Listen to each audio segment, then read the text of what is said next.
हे मी तुम्हाला सांगतो. शरद पवारांची राजकीय कारकीर्द कशी सुरू झाली? राजकीय कारकीर्द शरद पवारांची कशी सुरू झाली? जरा थांबा रे. कोणाच्या? बरोबर ना? वसंतदारांच्या, म्हणजे स्वतःच्याच नेत्याच्या, स्वतःच्याच पक्षाच्या मुख्यमंत्र्यांच्या पाठीत वार करून यांनी पोलोत काढली. का?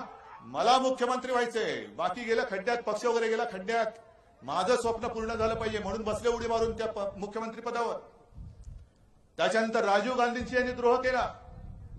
हे कालचं पोर म्हणे याला काय समजतं?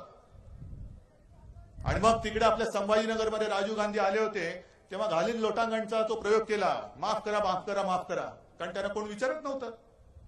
पुन्हा काँग्रेसमध्ये गेले. त्याच्यानंतर सोनियाजी आल्या. सोनियाजी आल्यानंतर यांनी काय भूमिका घेतली?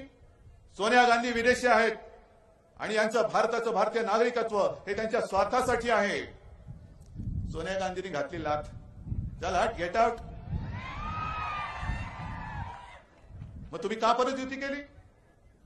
आमची आणि भारतीय जनता पक्षाची जी युती झाली ती आम्ही स्वाभिमानाने केलेली आहे, लाचारीने नाही केली. आणि हे हिंदुत्वासाठी आणि देशासाठी केले, देव देश आणि धर्मासाठी केलेली आहे.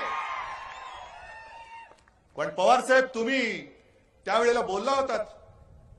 त्यांना विचारलं पहिल्यांदा तेव्हा राजीव गांधींच्या वेळेला काँग्रेस सोडली तेव्हा की तुम्ही पुन्हा काँग्रेसमध्ये जाणार का? छे म्हणे, अजिबात नाही.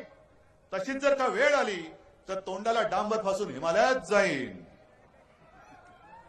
मला वाटतं डांबराला सुद्धा लाज वाटली की अरे मी काळा आहे रे, पण मनाने काळा नाहीये. मी निदान रस्त्यावरती तरी लोकांच्या उपयोगी पडतो, तुम्ही कशाच्या उपयोगी पडता? तोंडाला काळं फासून हिमालयात जाईन तरी परत आलात. सोनिया गांधींनी हाकलून दिलं तरी परत आलात. पृथ्वीराज चव्हाणांच्या हाताला लकवा मारतो म्हणत होता तरी युती केलीत. हे आला म्हणतात सगळं वातकुक्कोट.